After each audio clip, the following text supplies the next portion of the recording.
नमस्कार प्यारे बच्चों, आप सबका एक बार फिर से स्वागत है हमारी नई वीडियो में, जिसमें हम देखेंगे क्लास 9th के लेसन नंबर 5 भूगोल से प्राकृतिक वनस्पति और वन्य प्राणी। इसके प्रश्न उत्तर हमने ना सिर्फ अभ्यास के सभी प्रश्न उत्तर करवाए हैं, बल्कि हमने वो सभी इम्पोर्टेंट क्वेश्चन आंसर्स करवा दिए हैं जो आपकी 9th ही नहीं बल्कि 10th में भी काम आएंगे। हम इस वीडियो के अंदर उन क्वेश्चंस की भी चर्चा करेंगे जो 10th में आते हैं, और हम आपको बताएंगे कि कौन कौन से प्रश्न आपको 10th क्लास में भी पहले आते रहे हैं और आगे आ सकते हैं।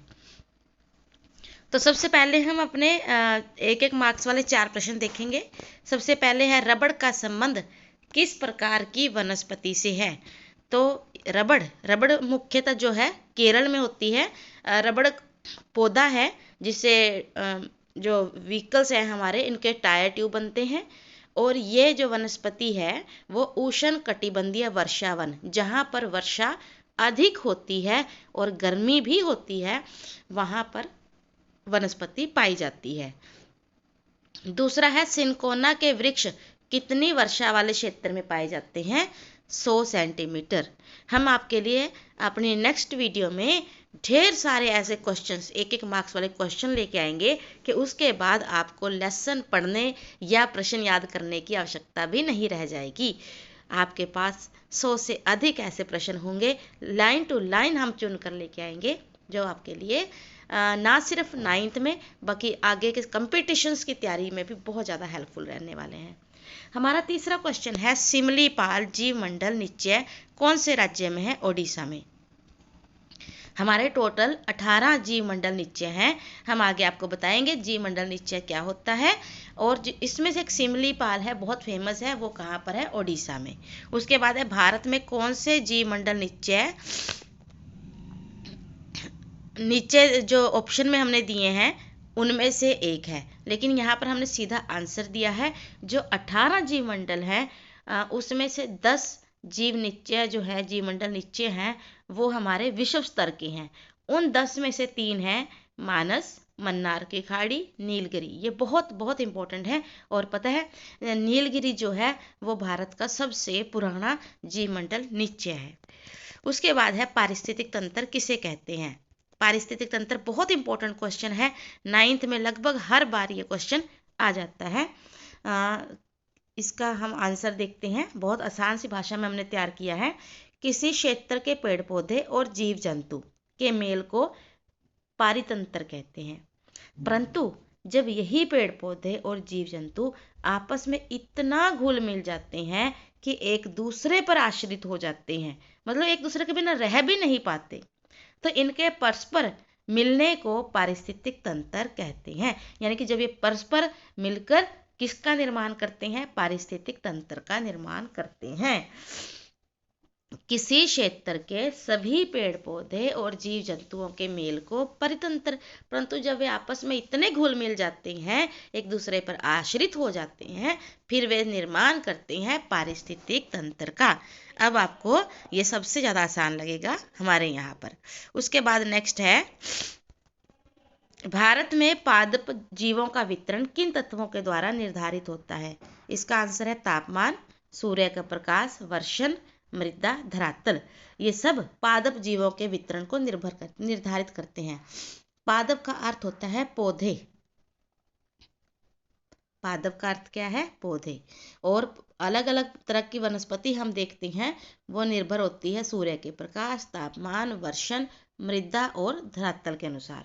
अगर कहीं पर सूर्य का प्रकाश ज़्यादा पहुंचता है, वहां पर अलग प्रकार के पौधे होंगे, और यदि कहीं पर सूर्य का प्रकाश कम है तो वहां पर पौधे अलग प्रकार के होंगे। तो इस प्रकार से ये सभी जो तत्व हैं ये निर्धारित करते हैं कि हमारे पादप और जीवों का वितरण कैसा होगा। नेक्स्ट है, जीव मंडल निश्चय से क्या अभिप्राय है? देखिए, जीव मंडल निश्चय से हमारा अभिप्राय ऐसे क्षेत्र से है जिसमें जैव विविधता, प्यारे बच्चों, जैव विविधता का अर्थ है अलग अलग प्रकार के जीवों का होना, पेड़ पौधों का होना। यानी कि पेड़ पौधे और जीव जंतुओं में जब अलग अलग वैरायटी होती है उसको कहा जाता है जैव विविधता। अब जीव मंडल निश्चय में हमारे किसी एक क्षेत्र के अंदर जितनी भी जैव विविधता है उसकी सुरक्षा के लिए उपाय किए जाते हैं, तो उसे क्या कहा जाता है? जीव मंडल निश्चय। मतलब जो अलग अलग वैरायटी के जीव हैं, पौधे हैं, उन सब की सुरक्षा के लिए जो जगह बनाई गई है उसे जीव मंडल निश्चय कहा गया है। ये भारत में 18 जीव मंडल निश्चय हैं। और क्योंकि हमारे क्वेश्चन में कहा गया है 2 उदाहरण दे, तो 2 हैं नीलगिरी जीव आरक्षित क्षेत्र, नंदा देवी जी आरक्षित क्षेत्र। जो नीलगिरी भारत का सबसे पुराना जीव मंडल निश्चय है। उसके बाद है कोई 2 वन्य प्राणियों के नाम बताएं जो उष्ण कटिबंधीय वर्षावन और पर्वतीय वर्षावन में मिलते हैं। वन्य प्राणी उष्ण कटिबंध जहाँ पर गर्मी है परंतु वर्षा अधिक होती है, उसमें है हाथी, बंदर, हिरण। और पर्वतीय क्षेत्र जहाँ पर ठंड ज़्यादा होती है वहाँ पर पाए जाने वाले वन्य प्राणी हैं कश्मीरी महामृग, चित्रा हिरण, याक, तिब्बतीय बारहसिंगा आदि। नेक्स्ट है अंतर कीजिए वनस्पति जगत और प्राणी जगत। देखिए आप जान ही चुके हैं अभी तक कि वनस्पति जगत का मतलब है पेड़ पौधे जो अपने आप उगाते हैं वो सारे, और प्राणी जगत में सारे जीव जंतु आ जाएंगे, जलीय जीव आ जाएंगे।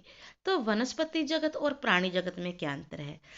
किसी क्षेत्र विशेष में उगने वाली प्राकृतिक वनस्पति, इसमें घास, वृक्ष, झाड़ियां सब आती हैं, उसे हम वनस्पति जगत कहते हैं।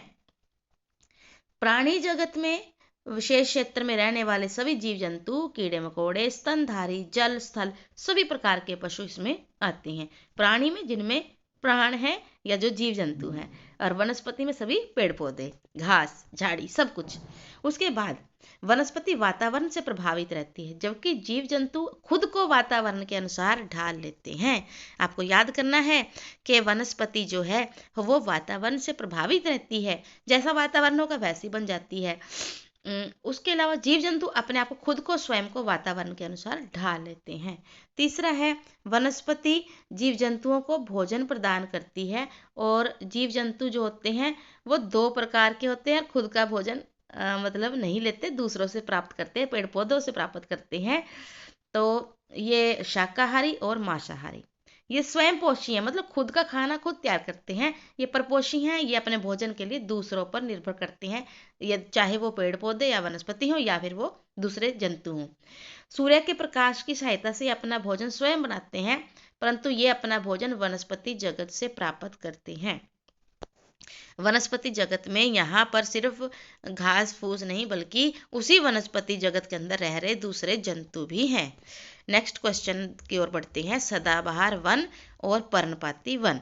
देखिए सदाबहार वन जो अपने पत्ते नहीं गिराते, पर्णपाती वन जो अपने पत्ते एक समय में आकर गिरा देते हैं। सदाबहार वन में पतझड़ कभी नहीं आती, लेकिन पर्णपाती वनों में पतझड़ आती है। अब इसके सारे डिफरेंस पढ़ते हैं। बहुत ज़्यादा इंपॉर्टेंट क्वेश्चन है, पेपर में अक्सर आता है ये, ना सिर्फ अब बल्कि 10th में भी आता है। सदाबहार वन क्षेत्रों में जो वर्षा है वो 200 सेंटीमीटर से अधिक, यानी कि काफ़ी ज़्यादा बारिश होती है। पर्णपाती वनों में वर्षा का औसत जो है 70 से 200 सेंटीमीटर तक होता है। सदाबहार वन सघन होते हैं, इनके वृक्षों की ऊंचाई 60 मीटर या उससे अधिक होती है। जबकि पर्णपाती वन सघन मतलब घने नहीं होते, क्यों? क्योंकि इनके पत्ते गिरते रहते हैं। नेक्स्ट है ये वन पश्चिमी घाट, असम, मेघालय, उत्तर पूर्वी राज्य में पाए जाते हैं। जबकि पर्णपाती वन देश के पूर्वीय भाग, हिमालय के गिरिपाद प्रदेश, झारखंड, छत्तीसगढ़, उड़ीसा में पाए जाते हैं। ये वन सदा हरे भरे रहते हैं क्योंकि इनमें पतझड़ का कोई समय नहीं है। ये वन गर्मियों में अपने 6 से 8 सप्ताह के लिए पत्ते गिरा देते हैं। इन वनों में एक साथ अनेक प्रजातियों के वृक्ष पाए जाते हैं, इसलिए इनका व्यापारिक महत्व कम होता है, मतलब पैसे की दृष्टि से इनकी वैल्यू कम होती है। जबकि जो दूसरे वन हैं पर्णपाती, एक स्थान पर एक ही प्रजाति के ज़्यादा वृक्ष पाए जाते हैं, इसीलिए इनका व्यापारिक महत्व अधिक होता है। जो सदाबहार है उसमें आबनूस, महोगनी, रोजवुड मेन वृक्ष हैं, जबकि पर्णपाती में सागौन, बांस, साल, शीशम, चंदन, अर्जुन ये यहाँ के मुख्य वृक्ष हैं। नेक्स्ट क्वेश्चन है भारत में विभिन्न प्रकार की पाई जाने वाली वनस्पति का नाम बताएं और अधिक ऊंचाई पर कौन सी वनस्पति पाई जाती है वो भी बताएं। हम यहाँ पर 5 प्रकार, भारत में 5 प्रकार की वनस्पति पाई जाती है। पहला है उष्णकटिबंधीय वर्षावन, फिर दूसरा है उष्णकटिबंधीय पर्णपाती, हम दोनों ऊपर पढ़ के आ चुके हैं। फिर तीसरा है उष्णकटिबंधीय कंटीले वन और झाड़ियाँ, फिर चौथा है पर्वतीय वन, पांचवा है मैंग्रोव वन। अब जो मैंग्रोव वन है पर्वतीय है और उष्णकटिबंधीय है, ये तीन हो गए, दो हमने ऊपर पढ़ ली, तीन हम नीचे पढ़ेंगे। हमारा क्वेश्चन ये था कि अधिक ऊंचाई पर पाई जाने वाली वनस्पति का वर्णन करें। आप बताइए मुझे कि इन पांचों में से अधिक ऊंचाई पर कौन सी पाई जाती होगी। ऊंचाई मतलब जो धरातल है जमीन की उससे काफी ऊंचाई पर, तो वो है पर्वतीय, क्योंकि ये पर्वतों पर होती है, पहाड़ों पर होती है। अब हम इसकी विशेषताएं देखेंगे। तो अधिक ऊंचाई पर पाई जाने वाली वनस्पति में ये पर्वतीय क्षेत्र में आती है, तापमान की कमी होती है, ऊंचाई अधिक होती है, इसीलिए इसकी वैरायटी में अंतर आता जाता है। जो वृक्ष पर्वतों पर 1000 मीटर से 2000 मीटर की ऊंचाई में पाए जाते हैं वे आर्द्र शीतोष्ण कटिबंधीय वन होते हैं। इनमें चौड़ी पत्ती वाले ओक और चेस्टनट वृक्ष अधिक होते हैं। परंतु जो 1500 से लेकर 3000 मीटर की ऊंचाई के बीच में आते हैं वे शंकुधारी, मतलब शंकु की तरह पत्ते इनके होते हैं, ऊपर से नुकीले फिर नीचे चौड़े। इसमें चीड़, देवदार, सिल्वर फर और सीडर आते हैं। नेक्स्ट है जो 3600 भी मीटर से ऊंचाई पर वृक्ष पाए जाते हैं वो अल्पाइन है और काफी शीतोष्ण कटिबंधीय वन है। इसमें silver fir, Juniper, pine, birch और इन्हें अल्पाइन वनस्पति कहा जाता है।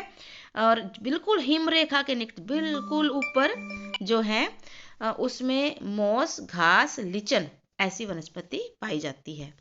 नेक्स्ट है हमारा क्वेश्चन, भारत में बहुत संख्या में जीव और पादप प्रजातियां जो है संकटग्रस्त हैं, मतलब बहुत सारे जीव जंतु और पौधे जो हैं वो खत्म होने की कगार पर हैं। कारण क्या है?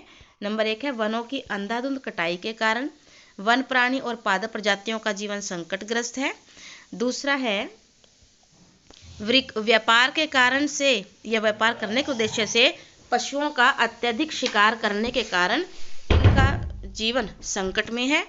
उसके बाद नेक्स्ट है रासायनिक और औद्योगिक अपशिष्ट और तेजाब के जमाव के कारण भी बहुत सारे जीवों का जीवन संकट में है।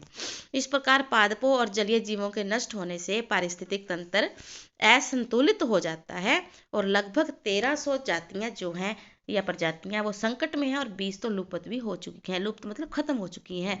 ये बहुत इंपॉर्टेंट क्वेश्चन है, ये भी 10th क्लास में आता है, इसीलिए आपको ये करना चाहिए।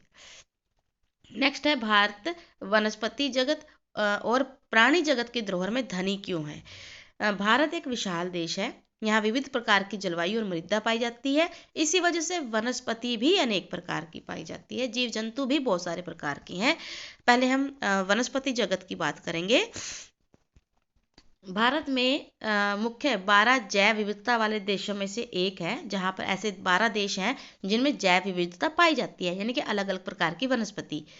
47,000 प्रकार की जातियों के पौधे पाए जाने के कारण भारत विश्व में 10वें नंबर पे और एशिया महाद्वीप में चौथे नंबर पे है। भारत में लगभग 15,000 फूलों के पौधे हैं, जो कि विश्व के कुल फूलों का पौधों का 6% है। अगर हम प्राणी जगत की धरोहर की बात करें तो वनस्पति की भांति ही भारत प्राणी संपत्ति में भी धनी है। यहाँ जीवों की लगभग 90,000 प्रजातियां हैं, 2,000 पक्षियों की प्रजातियां हैं जो विश्व का 13% है। यहाँ मछलियों की लगभग 2546 प्रजातियां हैं जो विश्व के कुल हिस्से का 12% है। यहाँ पर विश्व के 5 से 8% सरीसृप, उभयचरी, स्तनधारी जीव पाए जाते हैं। इस प्रकार भारत जो है जैव विविधता में अपनी बहुत उम्दा हिस्सेदारी का दावेदार है। आगे देखिए, हमने 5 प्रकार की वनस्पति पढ़ी थी, 3 हम कर चुके हैं। एक थी कंटीले या कंटीले को गुल्म भी कहा जाता है। मैं इसलिए करवा रही हूँ क्योंकि चैप्टर जो है मुख्यतः वनस्पति आधारित है, तो इसलिए हमें करना चाहिए। कंटीले और झाड़ी वनों में क्योंकि कंटीले वन आएंगे, झाड़ी आएगी, तो उसमें किक्कर, बबूल, खैर, खजूर आदि पाए जाते हैं। दूसरा है इस प्रकार के वन मुख्यतः भारत के उत्तर पश्चिमी क्षेत्र या राजस्थान में पाए जाते हैं। तीसरा, कंटीले प्रकार की प्राकृतिक वनस्पति उन क्षेत्रों में मिलती हैं जहां वर्षा बहुत कम होती है। राजस्थान में वर्षा 50 सेंटीमीटर से भी कम होती है। ये वृक्ष छितरे मतलब दूर दूर होते हैं, इनकी जड़ें लंबी होती हैं, अरिया आकृति में होती हैं और जमीन की गहराई से भोजन की आवश्यकता के अनुसार ये भोजन ग्रहण कर लेती हैं। नेक्स्ट है मैंग्रोव और ज्वारीय वनों के बारे में आप क्या जानते हैं। यह वनस्पति तटीय क्षेत्रों पे जहाँ ज्वार भाटा आता है वहां पर पाई जाती है। भारत में एक छोटा सा कोना, मैं अगले साल आपको मैप में करवाऊंगी, जहां पर ज्वारीय वनस्पति मिलती है। घने मैंग्रोव एक प्रकार की वनस्पति है जिसमें पौधों की जड़ें पानी में डूबी रहती हैं। यह वनस्पति गंगा, ब्रह्मपुत्र, महानदी, गोदावरी, कृष्णा, कावेरी नदियों के डेल्टा भाग में मिलती है। गंगा ब्रह्मपुत्र डेल्टा में सुंदरी वृक्ष पाए जाते हैं जो बहुत मजबूत प्रकार की लकड़ी प्रदान करते हैं। उसके बाद है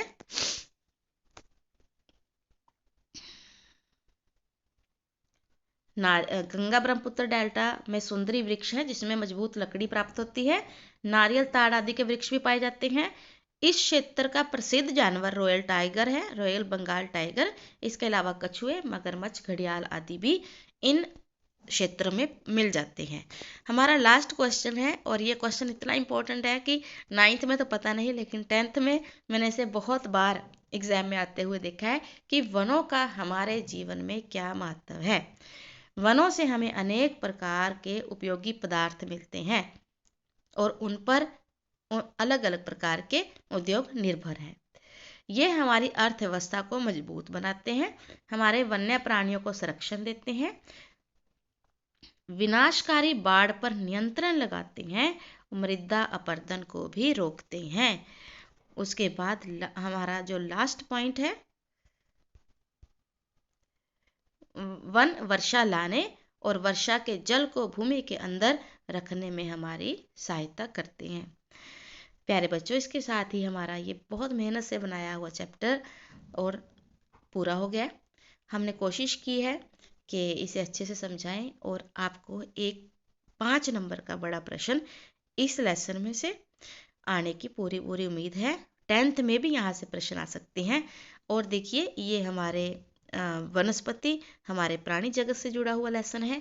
हमें इसका ज्ञान अच्छे से प्राप्त करना ही चाहिए। Thank you so much. Have a nice day.